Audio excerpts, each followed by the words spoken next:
Is. Welcome to John Michael's Rockbox, man. It's a pleasure to have on the show today. And mind you, this is the closest thing to live. This is live recording, and we're going to do something a little different today, where we're not going to really edit. And I have with me today actor, writer, director Michael Cavalieri, whom you probably have seen in many projects, including the next Karate Kid from 1994. Oh Michael. my God, I'm done. I'm done. That's it. They'll never talk to me again, John, after that one. Oh my gosh. Stigmatism for the rest of my life. Look at you. And look at where you at, Michael? Los Angeles. You're Los Angeles. All right. So let's talk a little bit about you first, and we'll jump into all these wonderful things that you're doing. And so raised, born, what, down in Los Angeles? No, I was raised in New York, in the Bronx, in Queens, New York. Yeah, moved out to Los Angeles maybe when I was around 19 years old, 20 years Ah, old. Been here a while, but always yeah. miss New York. I'm a New York kid at heart. Love it very, very much. My family's back east, so we go back quite a bit. But we spend most of our time now going to Sicily, to the motherland. Oh, yeah. And so, being, well, New York, I've been there. I visited that place. I had a whole heck of a lot of fun when I was there, and Oh yeah. I could see what you guys, when you're raised and born and raised, and you hang out in a place like that, and then you move someplace to like Los Angeles, which is different, Right. but it's still high paced, right? But Uh, I don't know if it's high pace, but it's definitely different. It's definitely different. Let's put it that way. But it's a yeah, beautiful place. Los Angeles has been kind to me. yeah, But New York's very special. New York to me is the pulse of life. It's passionate. It is fast. It's crazy sometimes, but I think that gives you character. yeah. So yeah, And the place doesn't close either, does it? no, no, no. I matter of fact, when I was younger, before I came to Los Angeles, I worked at nightclubs and had to stay up there till like 4 or 5 in the morning. Here, when I came here and I worked a little bit, it was like 2 o'clock in the morning. So New York's definitely a scene for the nightlife. Yeah. Absolutely. Oh, Yeah. absolutely. And then so acting, you began acting what back in New York, and then came this way and tried to spread your roots. Actually, actually, yeah. I didn't. I started very, very minimal. I was discovered on a train working on Wall. I was going down to work at Wall Street, and some. I was on the train. I remember going down to. I was working nights, just starting this job, temporary job, to learn the trade. And I remember I was on the subway going down, and this guy reached over and gave me his card. I'm like, who's this guy? Who's this Yeah. nutcase? It's New York. You don't know who what you get. So, I looked at the card. It said J. Michael Bloom Talent Agency. I'm like, what's this? And a few weeks later, I was so disillusioned with what I was doing, working nights. I'm like, maybe I should call this guy. Yeah. So I did. I gave him a call, and he said, come into the office. And I went into the office, and he slid it like a little script across the page, across the table to me. He goes, read this. I'm like, read what? He goes, read this. So I read whatever was there, and he goes, hey, "You're pretty good. You're pretty natural," and blah blah blah. And lo and behold, maybe about 6 weeks later, I got a small part in the soap opera, a real small part. And then he said he was moving to Los Angeles, and that I should go. And that was the bullet That that was took me it. here. Yeah, yeah. And then from So, there, and then the doors started opening for you for that, and then well, it's funny. I was very lucky in the beginning, and I said, yeah, "This is pretty easy. This is good." And then nothing happened for a few years, yeah. and then I got a big break with the Karate Kid, and then right when that happened, my mother got very sick and Oh, passed away. oh goodness. So yeah, that was like I was like in one part of my life, I was at the high artistic. I'm not saying a Karate Kid is artistic, but in the Yeah, success factor, yeah. sure. And but then on the other side of the family, so I had to go back to New York for close to 2 years. So I lost a lot of the traction in my career. And then I came back, and then I started to work again, and then my father passed away. I had to go Oh, back. So it was like oh it was this goodness. battle. Yeah. Oh, But going back and forth, and I had some mild success and this, but it never really got to the place where I very, very felt comfortable about the work that I was doing, like creatively and artistically. I really wanted to do great work. I really wanted to do something that meant something. And sure. when they hear an Italian name, it's always about the stereotype. It's always Uh, about the mafia. You're not educated, and I despised that. I yeah, despised that yeah. so much. So I said to myself, I can't do this anymore. So that's when I started to, my sister was very, very ill and passed away. And I said, Oh my. I, yeah, I went to Sicily and I said, I just need to get close to my grandfather. And I went there with my fiance, who's now my wife, and we went there. And I remember being in the cemetery and looking out, and I said, "Well, this has to be a movie. This is like a movie." But I never wrote before. I tried to write, but I could never finish anything. I was always like, I don't think I was ready enough, or I wasn't talented enough, or I wasn't just good enough, or didn't want it bad enough, or whatever that was. Yeah. John. And then I came home and I just started to write like a crazy man. And I wrote the screenplay and da da da. And ever since then, that's all I've been doing is writing and doing my own films. And I won a grant by the Russo brothers that we know they're one of the biggest directors in Hollywood. Right. And yeah, I went and shot my film there in 4.5 days and won awards all over the world. And I just continue to do that. That's for me the work. It's about the work, not about the episodic TV show that's going to cast me as a thug or an uneducated person. It's about the work and the cultural work. So this is what's been going on since 2000. What is it? 2000, probably 2010 or Right. so. Yeah. So I took a different journey, and it's been a really amazing journey for me. So very grateful. Yeah. To write, I mean, acting is one thing. You're Right. remembering lines that somebody else wrote for you already. Yes. And Yeah. then so now your creative juices got to flow. Mhm. And in your head, right? Do you see the whole thing, or is it bits and pieces? I And see it. I see it. I see it. It's funny. Sometimes my wife, Maria, helps me type stuff, but she doesn't know where I'm going because it's all in my head. And she goes, yeah, "Yeah, but yeah, this is wrong." I said, "Maria, no, no, no. Yeah, but she's no, you're not doing." I said, "Maria, leave it alone." And I go, and then she looks at me. She goes, How did this come out?" I said, "This is in my head. I don't, For me, it's like boom. If I see it, yeah, and then it all happens. Now, there's been times where I've struggled with a little bit of stuff, but usually, if sure, it's something that's very visceral for me, right, which is usually the case, I'm very passionate about what I'm doing. It comes fast.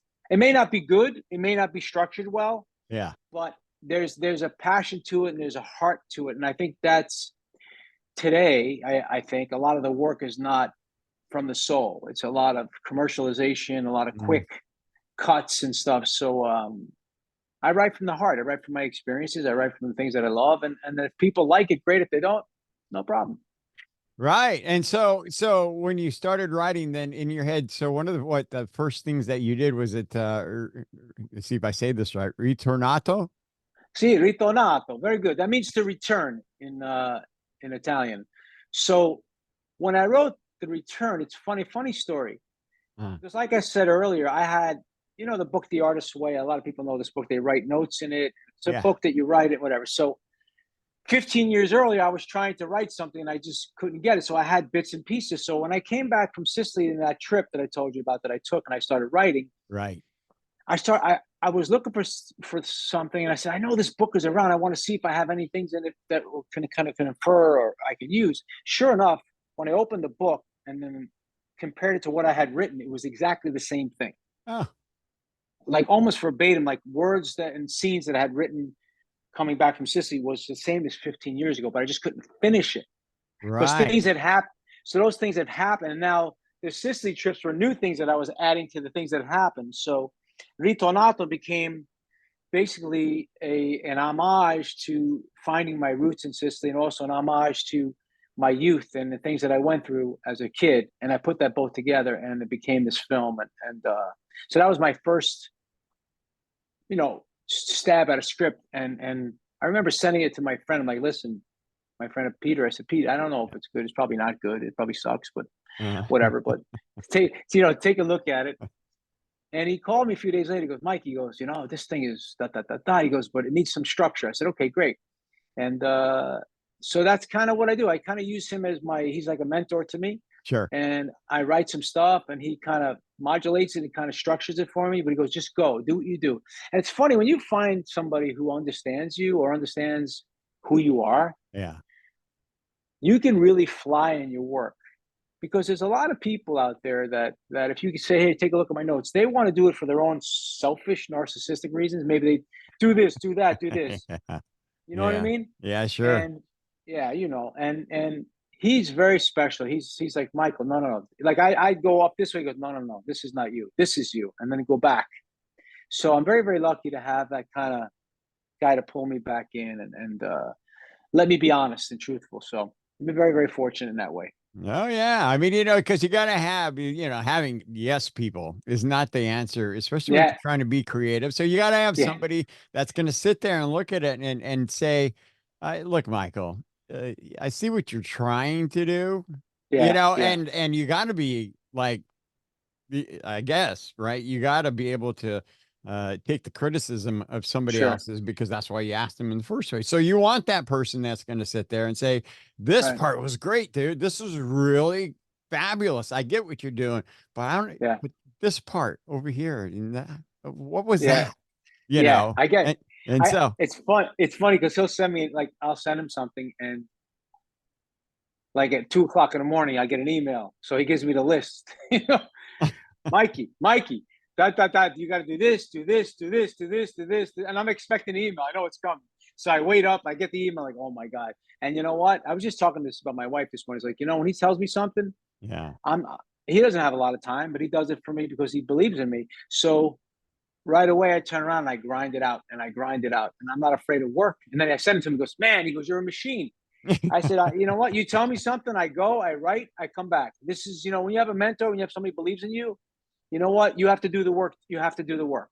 yeah, So yeah, but it's very hard to find the truth. And sure, there are people that give. I don't mind criticism. Criticism is good if it's done yeah, in a positive way. But if you give right, criticism in a nasty way, which some people do, you yeah, can't get it. You can't get good stuff from that. You just no, really can't. no, But you could say to me, Michael, these are some great things, but this is not working. This is maybe an idea. That's positive. But when people say, "Oh, this sucks," and this is whatever, it's like, guys, I can't go anywhere with that because then it becomes emotional for you. You know what I mean? It's like, uh, so you got to be careful who you give your work to, and who you trust, like you said. So yeah. So your return nato is a documentary, yeah, no, Ritornato is a movie, is a film. is a It's a film film. about is a film based on a true story about me finding my roots in Lima, Sicily, where my grandfather's Ah, from. ah, Yeah. My second film, La Porta dell'Inferno, is a documentary, and got it. yeah, La Porta is a true story about the sulfur miners and slaves that were sold off by their families in central Sicily. Oh, Um, yeah, it was a crazy story, and it's funny because I kept hearing this term, carusi. I'm like, what does this mean? I asked my cousin. He goes, crazy, crazy, crazy. I'm like, what, crazy kids? Crazy. And I said, "There's something, I don't know. I got to look more." So I started to look more into it, and I found a book by Booker T. Washington, huh. and he talked about carusi. So Booker T. Washington, as we know, was an African American slave who became like a socioeconomic crusader for the culture. And Right. he went to study abroad in Europe to compare the slave conditions in Europe to America. And in one chapter in his book, he writes about Sicily and writes about the sulfur mine in Carusi. And there was one term he said that being a Carusi was worse than being in hell. Oh, And I was like, wow. So I started to read more, and he said that being a Carusi was worse than being an agricultural slave in America oh my. because, yeah, the Carusi were young boys underage. They could be 10, 6, 8 years old. They would go down underneath the bowels of the earth naked 12, 14 hours a day, go down 2,000 feet, and then they would carry sulfur on their shoulders up 150 steps, and they would do this 12 hours a day. And there was abuse and terrible conditions, and there was a lot of bad things that happened there. So this story was kind of only known in certain parts, but a lot of people wanted to keep this quiet. And Ah, and a lot of people said to me, "Yeah, you shouldn't do this story. It's not a good story for sis." I said, "Yeah, but there's got to be something that comes out of this story that makes it. Obviously, it's important story that makes it where we can learn a lesson or perspective." And it's funny how a Sicilian American can go across the pond right. and change a perspective how people look at the men, because these men are now 90 years old and they were looked at as peasants and Oh, lowlifes.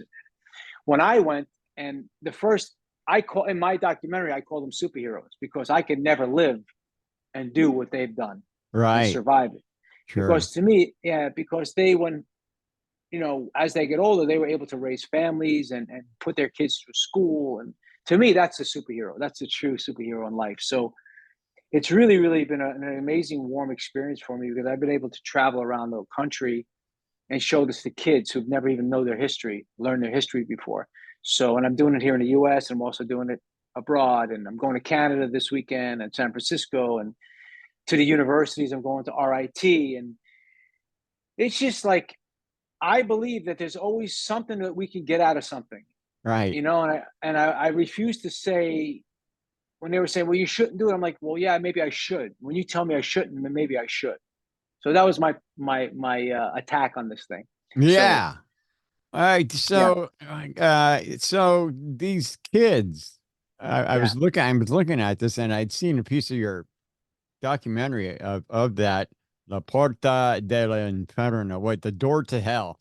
Uh, yeah, so, so these were child slavery, yeah, basically. pretty much, which is still existing today, as we know, right? Oh, So this really? film, yeah. So well, I mean, not necessarily in that place, but in places in the world Right. there are kids slaves that are being treated in textile mills or wherever they're working in garment areas that are Yeah. still being Yes. so it's still relevant socioeconomically. This is still a relevant story. Right. It just happened. This one happens to be in Sicily. Yeah. So they were child slaves that were sold off by their families because they had 10, 12 kids. So the government and these private owners would come in and say, okay, I'll give you money so that you can feed your kids, but I need this kid. And then you would be owned by the minor until age 21. Oh my. So it'd be like they would call it a death warrant Yeah. or contract, death contract. So that's what would happen with these young men. So I have guys that are 90 and 89 that started in 1938, 1940. So the labor laws were never enforced, were never changed, but they weren't sold anymore. They just weren't paid. Because you had to be in 1900 to have anybody that was alive, obviously 1900, 1910, but these guys are Right. 1938, 1940. And they were like the same conditions, same things. They just were not paid. Uh, They were paid in bread or pasta or something like that. So, and they were down there for days on end. They would eat like a sardine or a piece of cheese. And, you know, one guy said to me, Michael, he goes, you couldn't wear any shoes because of the sweat would be pouring down your body. The shoes would wear out faster. We only had one pair of shoes in our life. So they uh, were naked, barefoot, no fans, nothing. So it was a crazy existence. So to be, as I always say, to be near living history is pretty humbling. You know, yeah. And dealing with sulfur, because already that's not good. yeah. And their lungs, you're exactly right. They get black lung. They also kind of became the young boys because they weren't fully developed yet. They get deformed in their shoulders and the neck because they would Uh, carry stuff this way uh, and they would get deformities, and throughout their life they would call like hunchbacks and things like that because they were deformed. So they would go through their life like that, and a lot of these kids didn't make it to age 21, and then if they oh, did, they couldn't find jobs, or they were very uneducated and very, very, they weren't allowed in the military. So they were stuck in this world of nowhere land, and it was a terrible, terrible, terrible existence. you know wow. Wow. yeah, yeah, Well, nobody knows that things like this until somebody like you sheds a yeah. little bit of light on that. And how do people react, especially from the area? Wow. I gotta tell you a quick story. It's very funny. We went to show the film, and in the last minute, they heard I was there, and this town where it's very prevalent called me, Michael, will you come? I said, absolutely. So we went. We were showing the film in a monastery, Right. small monastery, right? And I called one of the sons of the men, Carusi, Salvatore. I said, please have your father come. He hadn't saw the film yet. I said, please have him come. So we're all there, and we're getting ready. We're going to start the film, and they have to show it on a wall. They can't even afford a projector. So they had a wall, like a cement wall. All right. So we get to sit down. The lights go down, and the film's not working. There's no sound. There's nothing. I'm Oh, like, oh my god, here. So it took about an hour for them to figure out how to do this stuff. Finally, they get the film up, and I can see that Salvatore's already frustrated, right? So now yeah, he's 90 years old. He doesn't want to deal with this shit, but I'm trying to keep him there. I'm trying to keep, whatever. yeah. So the film starts, and he doesn't see himself in it like in the first 6 minutes. So he gets up and wants to leave in the middle of this film. And I'm like, oh my God. So a girl that knew him said, so Salvatore, wait, patience, patience. So he sits back down, and then finally he appears. Yeah. And so now the film is finished, and we get a standing ovation, and people are crying. I mean, it's unbelievable. Oh, And sure. Salvatore stands up, and he's crying. He looks over to his left, and he sees a man who must have been 12 years old when they saw each other last. So it's 60, 70 years ago that they worked together in the sulfur mines. Oh my. And they come together and they hug and cry. So now the whole place is in tears. And I said to myself, I just stepped back, I said, wow, if I've done anything right ever with this film, this is the moment. Yeah. If it goes nowhere, this is what it is. And you want to know something? They were crying, they were hugging. They hadn't seen each other in 60 years. There was a senator there from Rome who was hysterical, crying, came to me, goes, Michael, you just chronicled the life of our town, of our people. We love you. And I couldn't tell you, like, it's such, like, I did this with my own money. Huh? I did this from my own pocket. And they couldn't believe that a Sicilian American came and told their story the way that I told it. Yeah. Was a very different way that they told it, which is they tell it in a very hard, beat up, and I tell it from a very loving, compassionate, poignant way. Uh, And from that experience, everything just opened up for me. And then the mayor found out about it, and then they brought me back in December. They flew me back to Piazza Marina, and we had thousands of people there and thousands of kids that came to the theater. And then they came to the theater, 300 kids at a time. I showed them the film. We had a Q&A. yeah. The Rye News was there. Kids were crying in the audience. We went together. We went on a bus to the sulfur mines. I showed them where their grandparents worked or their great grandparents worked.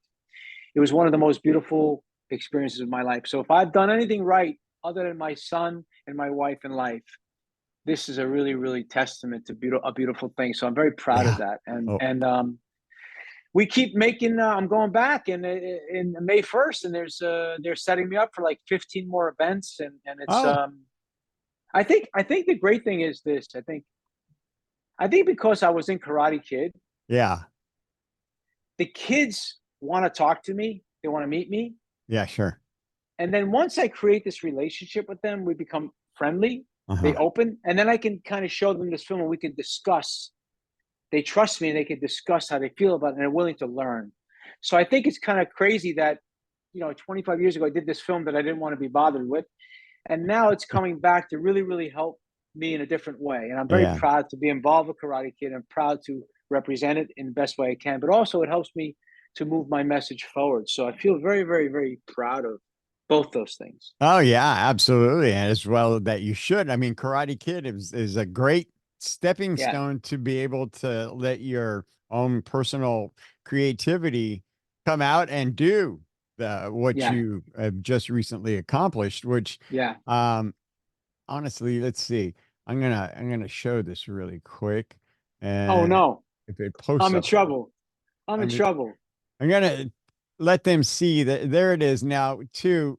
Um, Wow, that's great. Never Never. forget your roots.com, right? That's my website. You can rent Ritornato there. You can also see the trail of La Porta dell'Inferno, and you can talk to me. You can write to me. I also have merchandise here. I got my hats. Never forget your roots hats. Yeah, there it is, There right it there. is.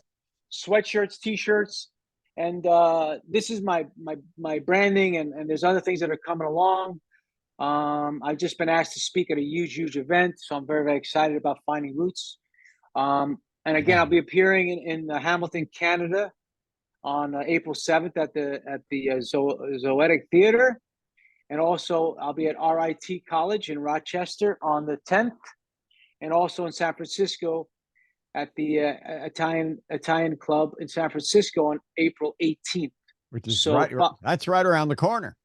yeah, so guys, follow me at You can also follow me on Instagram, Ritornato_the_movie_ or Facebook, Michael Cavalieri. I love to talk to everybody, and or go on neverforgetyourootz.com, these are passionate films and very, very, very big films for me. And just yeah, there's a little bit about my story, and there's some video and stuff about my first experience finding my grandfather's home. See, there you are. And Your and I story. yeah.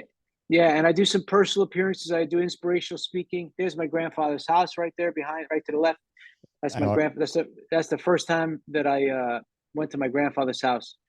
And the story goes, I went into the municipal building to find out if anybody knew my grandfather. And somebody walked in. He goes, "Who's Alabrandi?" And I said, "Me." He goes, "Follow me." oh, And I went into a cafe, and there was an old man there. And long story short, the old man was my grandfather's brother. really? Yeah, and then he told me my family secrets, and that's how I wrote the movie. It's a really special thing, and I just feel very blessed. I don't know. I feel very blessed in my life with a lot of things, and I think it's all. It's I think it's all about just being passionate, Sure. and not being afraid and not having fear and Oh, just going through it. And there's a lot of people that are critical and judgmental and are naysayers in your life. You got to stay oh away yeah. from them. You got Yeah. to go to yeah. You got to go. Move Yeah. on. You got to know when to close your ears to some of the people that come in and just, and I don't know what it is. Maybe perhaps it's some sort of jealousy thing where, you're doing it and I'm not, so I don't like it Yeah. kind of a Well, deal. this fun. Yeah, I agree, and I think that a lot of people are narcissistic. They really don't want to see people be successful. And also also perspectively for me, it's like I hate stereotypes. So for me, it's very Yeah. difficult to me to watch or be in places where people are stereotyped. It bothers me because I know that Yeah. my grandfather gave so much Right. to come to this country, and he wasn't that. So yeah, there's a lot of those things: jealousy, narcissism, stereotypes. We can go through all of that, but I just want to stay positive and do my work and do it for my soul. And if I can open the door for somebody else to want to do that, then I've done my job. Heck That's it. yeah. Absolutely. Let me ask you, are those mines still there Yes. in Italy? Yes. Are Yeah. they, are they, There's a- mines. are they active? They're not active, but you can go and see, you can get a tour. You can go. There's museums in Piazza Armerina. There's museum in Valgonera. There's museums in Agira and all the places where you can see the sulfur mine. The sulfur looks like almost like gold. Really? That's why I call it the devil's gold, because it looks like gold. It looks like a really shiny gold. And Oh, I mean, sulfur is used for so many things: right. medication, lighting matches, and so many things in life. And during the early 1900s, they were exporting the sulfur to France and England on the Oh, backs of these young boys. And then and when the sulfur mines here, I mean, in Sicily closed up, it was 1968 or so. huh. And what happened was America came in and started using pumps to draw the sulfur out. So they didn't need manpower anymore. So those people were put out of work. Uh, But yeah, they're still there. They're not active in a sense of you can't get any sulfur anymore. But there's tunnels that you can go see, and there's museums that you can go see the work yeah. that they used to do, and the picks, and there was pickman and all that stuff, and all the lamps, Wow. and the so it's really, really compelling to learn Right. educationally what every culture has its dark time, Yeah. and that was a very dark time in that place. So, but the Yeah. people in Central Sicily, which are incredible, uh, they're the most unbelievably warm people in the world. I'm very proud to come from Sicily, and I go back and spend a lot of time. So to give back as much as I can. Wow, absolutely. And on a lighter note, how about that food? Oh, forget it. I'm already right now. It's funny. You're funny because right now I said to my wife, okay, April 1st, I said, no carbohydrates, no pizza, no anything. Because May 1st we land in Sicily. May 2nd, it's on. I'm going crazy. So the food is incredible and it's Oh, fresh.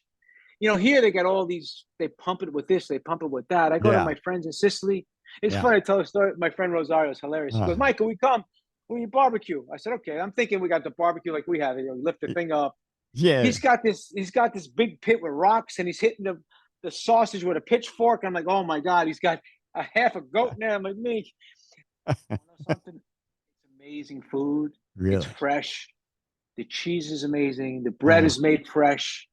The tomatoes, there's the greatest tomatoes in the world, and just everything's beautiful there. Oh, The food, the people. I've heard, and mind you, I love Italian food. Oh my God. Yeah, One of yeah. my best friends growing up was Italian. And so I was fortunate to be able to go to his house every, not all the time, but Right, often, whenever the right. parents would allow me to come. It's that kid. That kid's back for what? What do you want? You eat too much, so, Exactly. but and then I for whatever reason got hooked on these cooking shows, and a lot of them are these people who travel and taste food and tell you what it's like, and like Bourdain, and It's great. so Italy, when people start showing, and they say, okay, this is nothing of what you think it's going to taste like when you go taste food in Italy. Yeah, it's incredible. It's funny because it's in every region it's different too. Like Sicily, there, it's a mixed culture there because it was Sure. Spaniards, Normans, Moroccan, Arabic, Italian. So they have a mixed bag. When you go like to Palermo, they got couscous. When you go to Central, it's something different. And when you go to Messina, it's different.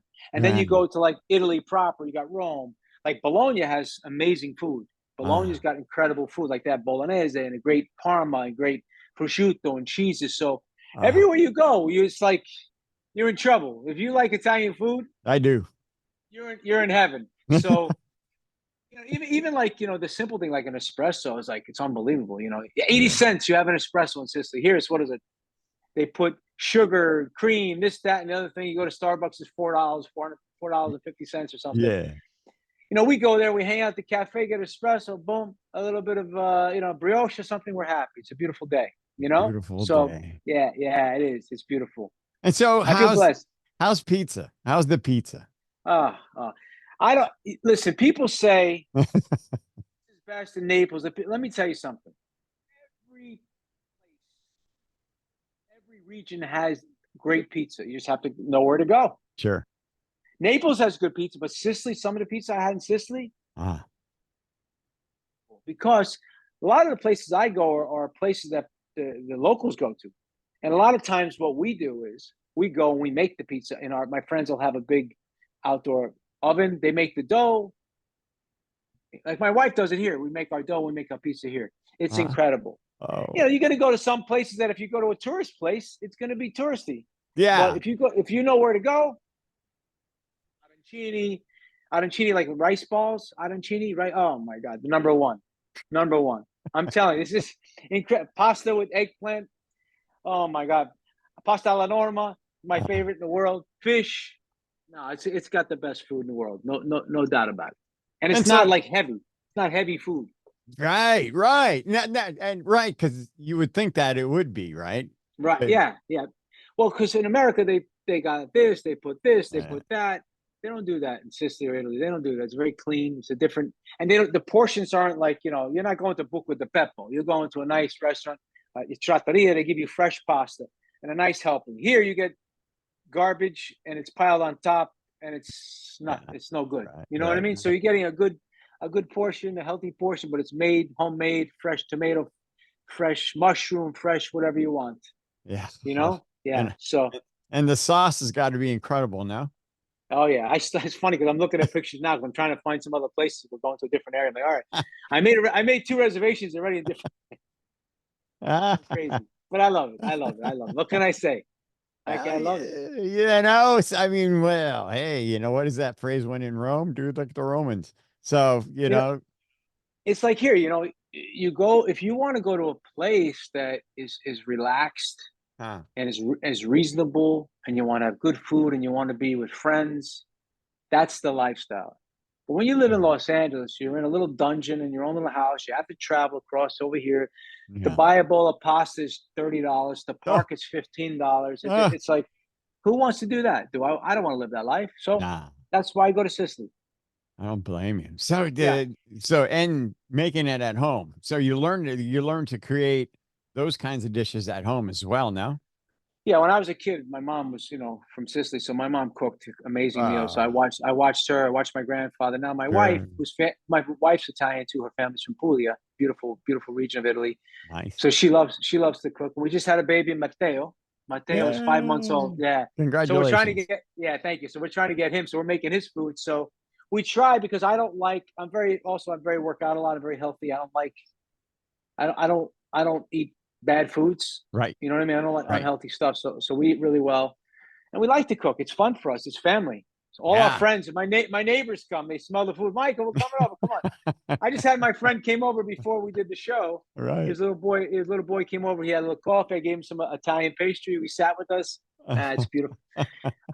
It's a beautiful thing. It's a beautiful culture for sure. Oh, absolutely. You know, the cooking together and sitting around the table and enjoying each other's company and enjoying some good food like that.